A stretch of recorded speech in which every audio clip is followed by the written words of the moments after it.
Welcome to the Sidebar episode. That's what we are calling these short bonus episodes, where we might touch upon things which are not exactly related to Malasan. Hi Lee, how are you? Hi Mora, I'm doing it good overall. So, you want to take us through what we're doing today?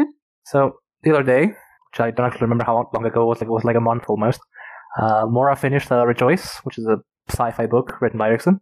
And today, she is going to try to convince me to actually read it, I think. Yeah, that's the premise of the show, yeah. So, before we begin, you don't really read sci-fi books, right? No. No. So let's try it.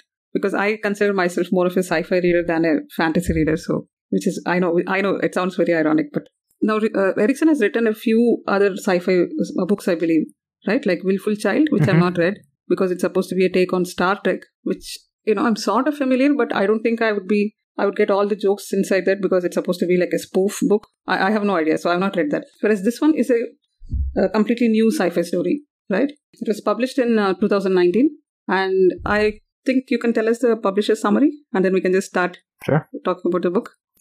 This has been cut down because of spoilers, so this is the... I have a very high standard for spoilers, I'm sorry. Yeah, no worries. So, it goes thusly, sort of. Imagine a first contact without contact, and an alien arrival where no aliens show up. Imagine a world transformed, but with no guidance and no hint of what's coming next. What would you do? How would you feel? What questions can you ask? What questions dare you ask when the only possible answers come from the all-too-human face in your mirror? Sounds quite generic, right? Because all the juicy parts are all, I would prefer that you read the book and find out. So, just before we get into that, this title... do you want to tell me, do you have any speculation on what this means? Rejoice, Knife to the Heart. Yeah? It's a very interesting title, and I wanted to bring it up. I have personally no idea, because a knife to the heart isn't what I consider in a sci-fi book, and it's certainly nothing to rejoice about. So, I don't know. Yeah, I agree it's interesting, but all I can say is, even I'm quite confused after reading the book. I still don't know what exactly that means. I asked a few people, and, it's sort of maybe the contradiction this book brings up, that you don't really get to rejoice when there is a knife to your heart. So something like that. So, okay, reason number one, right? Mm-hmm. So this is a first contact story. Okay. So always, you can take it in any way, but usually a first contact story is when humanity meets aliens. And I find it very appealing, anytime there is a first contact story, because, it's not just one part of the world is getting involved or something. It's usually the entire humanity stands together against the aliens or in front of the aliens. So that is something which I personally like very much. What do you think about that type of story, like a first contact story? I admit I've not read much or seen many movies about it. From a more scientific perspective, I am familiar with the Fermi paradox, which essentially states that if there's so many planets, and there's so many systems, there's so many stars, and so many of them could support life, where the bloody hell is everyone? Yeah. Which is interesting from a, real life perspective, which we haven't found any aliens, but in the first contact story, it's obviously moot, because here you go, here's the aliens. So, there's many ways to tackle a first contact story. So movies like Judgment Day or War of the Worlds, which is like, the aliens are bad, humanity must band together and fight the aliens, right? And then there's stories like Rejoice, is what I imagine would be like, where the aliens aren't necessarily good or bad, or even particularly present in the story, and it mostly deals with how humanity deals with the contact, and it leads to some interesting moral and philosophical questions, which, judging from what you've told me so far, is probably what's going to be happening in Rejoice. Yes, so that leads to my next point. So, okay, tell me, Lee, I just want to know this. Do you like Malasan? Is this a trick question? I have the feeling this is going to be a trick question. I'm sorry. It's just a lead up. Just say, yes, I like Malasan, and then I can tell you... Yes, I think I like Malasan, yes. Right, so because, some of the things which we like, I can't talk about the rest of the people, rest of the fandom, but the things which you and I like, most of them are found to be in this book. And I've read some of the reviews that say that this isn't exactly Malasan in space, and some people were disappointed reading Rejoice. But, I sort of think this can be counted as a book which is Malasan set in space, or set in Earth rather. So the first thing is, do you miss having a main character in the books? Not particularly. Not particularly, but just imagine Erikson coming up with a really nice, a badass, strong main character. Just imagine. Okay. Who sort of goes through the whole story, because we get someone like that here, and I found it very interesting. And second, I don't have to tell you, he writes plenty of strong women characters, which is extremely appealing to me. And there are a lot here. So, and it's a lot of fun. Mm-hmm. Yeah, the main character is a woman. I'll tell you more about her later. Okay. And next, what about evil characters whom you sort of start sympathizing later on? Oh god, not this again. Yes, we have. Oh, okay. I know you're. I'm not asking you to like root for this guy and all, but getting the other perspective. Do you like that or not? You tell me, Mora. Sorry? You tell me. Okay, you're not playing well today. No, I'm not playing well. I have like, 100 plus pages written on the scene about seeing the other perspective? Is that even a question? Yeah. So we have such characters here, Mm-hmm. And next, do you want to have like a wide cast of character? Yes. Of ordinary people going about their ordinary lives, and then suddenly this event changes them? Yes, I mean, I'd say so. Yeah. And what about settings all over the world? Not just, US, Canada, there's Middle East, there's some parts of Africa, Russia, and China. China has a huge part in this book. Mm-hmm. And absolutely no stereotypes. That was extremely refreshing, but then you don't expect any less, from Erikson. I suppose. Yeah, I mean, I didn't actually, because I think both movies I brought up earlier, War of the Worlds by Spielberg and Judgment Day, both set in like US areas and they don't branch out particularly. The thing is, one thing which, I'll tell you, I have the point later on. But, it's not always just the Western Hemisphere which goes and does all the space sciencey stuff. Mm-hmm. Because, it's no longer that type of a world. Right. And another thing, we read Malasan not just for the story or the characters, right? What else do we read it for? You want me to say philosophy and morality and stuff? Or, themes. Themes is a nicer, friendlier word. Yes, okay. So, we have lots of themes. Plenty of themes. And probably, these are the usual suspects. There is compassion and free will and things like that, which, we're already familiar with the way Erikson deals with those things. But there is one particular, or rather two particular things, which I really like brought up in this book. One is violence. Because in Malasan, there is no question about violence, right? Yes. There is, it's a very violent world. What about here? Do you think violence is an essential human trait? Like, is it like part of our evolution and we can never get over it? Oh boy. Sorry, you were not prepared for this. No, I was not. Right. So here's the thing. This is an ongoing debate among many people, many greater minds than mine. I have not read up on it enough, as much as I want to. In general, there is, because humans are, Homo sapiens in general as a species, it's not solitary. They function better as a group, right? And often in such groups, there arises a hierarchy and the need to fight for that hierarchy. And I'm sure I'm quoting someone from like 1700 that I don't remember the name of. The point is, I don't necessarily think violence is part of our nature. No, if that's what you're asking.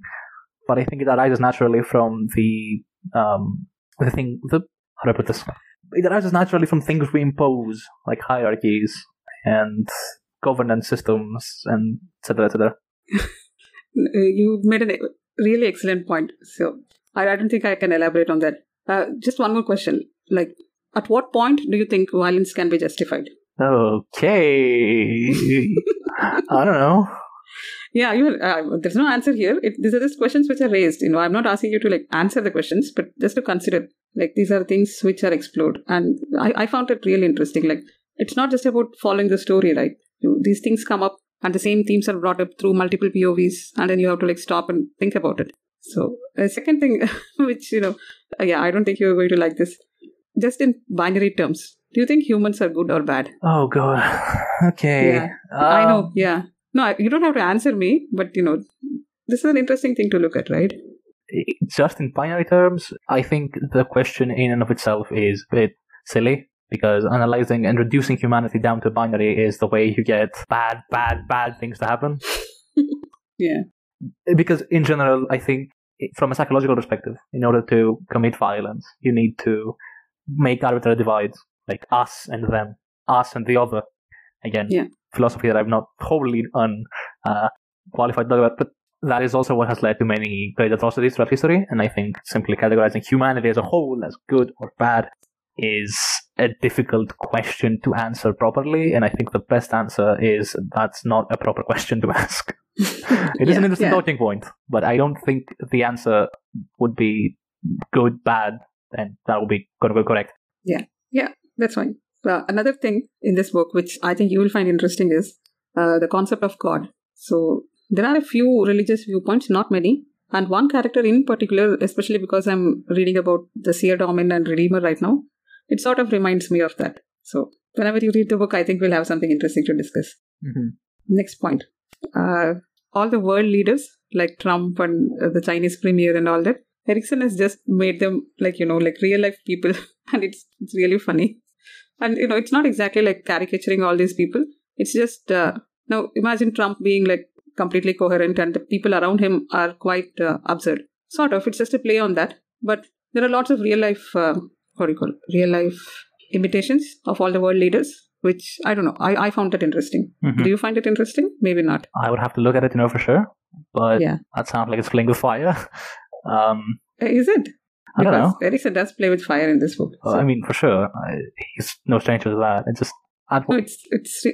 go on. I'd have to read it to know for sure. Because when I hear that, I think, okay, this is going to be awkward in some situations where I disagree with how he would face things. No, but then he doesn't outright portray them, but it sort of comes across in a fun way. I hope so. I mean, I think Erikson is better than that, to say, okay, this is bad because I said so. He does it sometimes. Yeah, it's not like it. And there is no binary. Like, you can't look at one, say, a world leader and think that, oh, this guy is being a bad guy here and, why is he acting this way? Because you sort of understand their motivation. You understand what exactly they are up to. Yeah, I thought this was a sci-fi story.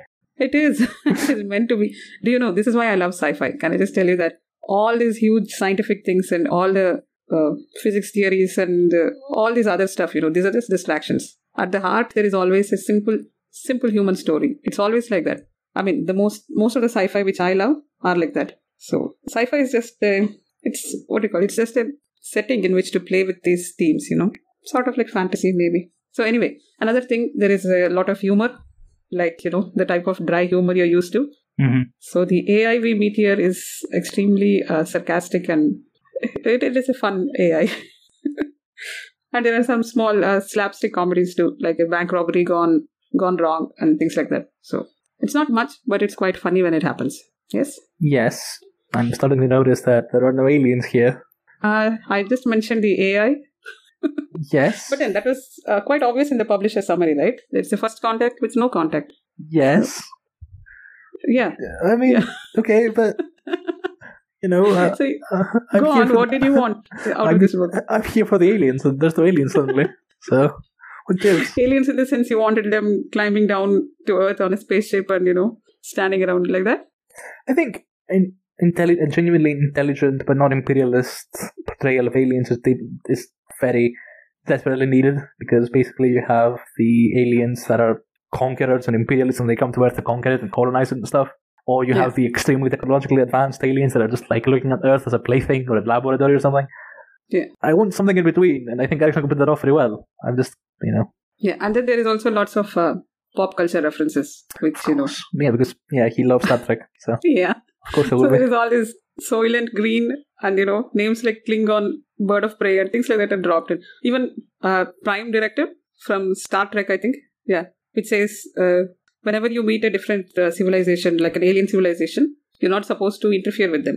Like, you don't change their growth or give them advanced technology or antibiotics or things like that. I believe that is a prime directive. So things like that are dropped here and there. And, it's a lot of fun. It makes it sound like, it's a book written in Earth, which already has all this sci-fi background, like fictional sci-fi background.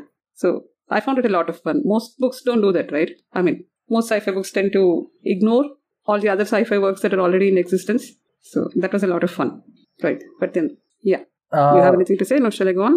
You have written here something about the Gaia hypothesis? Yeah, that is my next point. Do you have anything to tell me? Based on what you've told me so far, I don't see how this exactly... Because there are no... I don't know. This book is confusing me already. Yeah. Isn't it fun? No! Anyway, please go on. Yeah, no, it is about the Gaia hypothesis. So, you know that this hypothesis considers Earth, the entire Earth with all its spheres, including the living things on it, is like a complex single system which keeps regulating itself. Like it tries to come into equilibrium on its own, right? Mm-hmm. So, I'll just tell you this much about the aliens who may or may not be seen on the page. The aliens consider Earth according to this hypothesis. So, they consider the Earth as one system, which is now moving into this equilibrium because obviously humans. There are just too many humans here and yeah. And so That is what a super intelligent being would look at Earth and think, somebody who is completely away from humanity. So they just look at the Earth as a single system and they wonder what exactly are humans doing, like what's going on. So that's why I wanted, it is mentioned in the books and it plays into it very well. Right. They just keep calling Earth as a biome. Yeah. Interesting. Yeah, I know. So yeah, none of the human-made things like, national borders and politics and things like that, none of that matters, right? If there's a real alien, it's not going to land in front of the White House because it doesn't really care. It's sort of portrayed that way, so that is fun. I see. No, go on. No, I'm trying to think about, not necessarily counterexamples, but something to add on to, because of the Gaia hypothesis and the aliens viewing it that way. And I mentioned earlier that I want to see more aliens that are not necessarily coming in because they want to conquer Earth or because they think, oh, how fascinating, primates or something. And so I think I will say the Gaia hypothesis is pretty much entirely out of my field of study, so I have no idea what I'm about to talk about. It's not my field of study too, but yeah, so I'm not certain. No, but most sci-fi books bring up this hypothesis. So Foundation, I believe, has this important plot point. So I think one thing that I sort of, which raises the question of if that's only for Earth in our system, does the same apply for the system, for the planet that the aliens came from? And is that why they have that sort of worldview? Because here it says that the Earth is a system, which the system essentially has a goal of maintaining and perpetuating the conditions to maintain life. Yes. Which life, not humans, life. Yes. Well, okay, fine. Yes. I don't know. I know it was very interesting. It is extremely interesting to go through all this. So anyway, shall I go to the last point? Yes, please go. Go on. You should read this book because Erikson considers this amazing book as a failure, in one of his interviews. And that just makes me very sad. So please read this book. Yeah, that is my last point for convincing you. Okay. Yeah.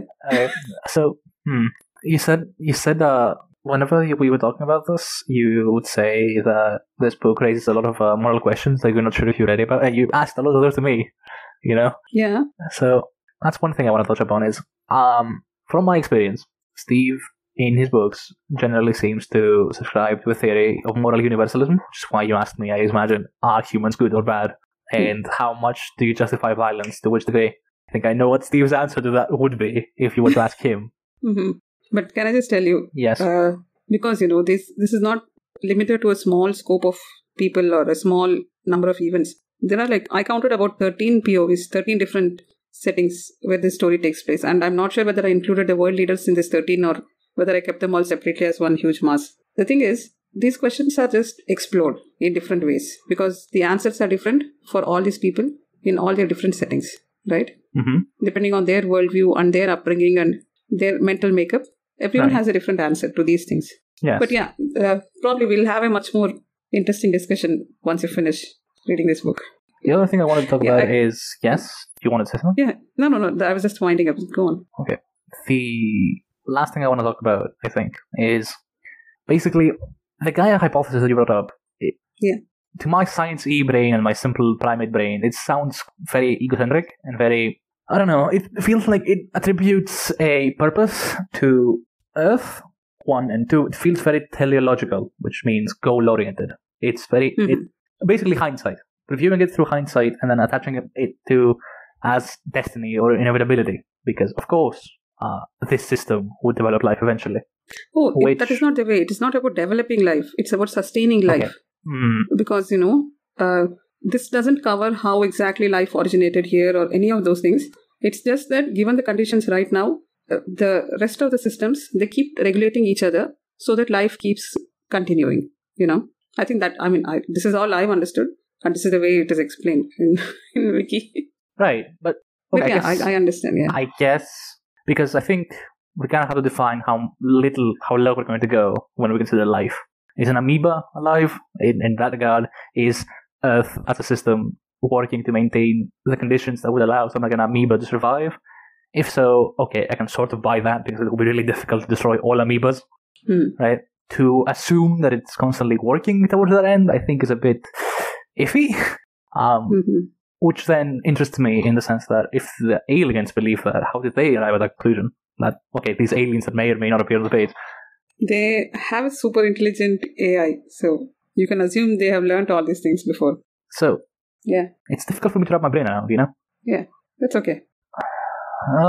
I've also not read the book, so I cannot say how much of this the book tackles. So I'm going through purely what I believe. And I think, like I said, this is a very goal-oriented, a very hindsight-y way to apply these principles. Because in chemistry, for instance, there is a principle called Chatelier's principle, which essentially says that a system does strive to establish and maintain equilibrium. That is true. What is the name again? It's a French guy, Le Chatelier. It's basically called the equilibrium theorem. Yeah. Which basically says that a system will strive to, once it reaches equilibrium, it will strive to maintain it. That is a core principle in chemistry. Okay? Yeah. I'm not sure if my brain could somehow rationalize extending all of that to Earth. That's my problem. That's because, my field of study, my understanding of science. Now, if Erikson, because he's an author and not a chemist, approaches it a different way, I would like to see that, I think. And he also mentioned foundation, I think. Yeah, it would be a spoiler. Oh, if you want me to talk about that. Okay, fine. Let's not talk about it then. Right, so that's my rambling of the Gaia hypothesis and why it doesn't convince me entirely. You mentioned, and there is a lot of talk about what would you do, how would you feel, what questions would you ask. How is this, in a non-spoilery way, can you explain how this is tackled? You want the answers that are brought up. I don't want the answers. I want, what sort of questions would they ask? Okay, just give me 1 second. I'll tell you. Yeah, I'll share it with you. So, now for example, the question of free will, okay? Without spoiling, imagine these AI, these aliens, they're able to manipulate human behavior at some basic levels, right? Okay. Just not many, 1 or 2 things. They're able to manipulate human behavior in such a way that some behaviors are cut off completely. So, how does this affect everyone? That's okay. Yeah, so the one thing which we can ask is, we have always put freedom in front of everyone, right? I mean, in front of everything. Freedom comes first, right? And having free will and choosing to do the right thing is what we all expect each other to do. But that is not what happens, obviously, in the real world. So it's sort of, these are the things which, they try to explore with somebody, say somebody who is beating his wife. And the aliens have changed his behavior that he's no longer able to beat his wife. Okay? So what are the implications of this changing behavior? Is his free will important? Is his lack of freedom acceptable because he's no longer beating his wife who has a small child and who's taking care of the child? And how does she react to this? Because she has been in this oppressed marriage for I don't know how long. And now suddenly she doesn't know how to handle this guy who's no longer beating her. Do you understand? Yeah. Okay. Yeah, these are the type of things which happens. It's not a big spoiler, so I don't think it's a big thing. Yeah.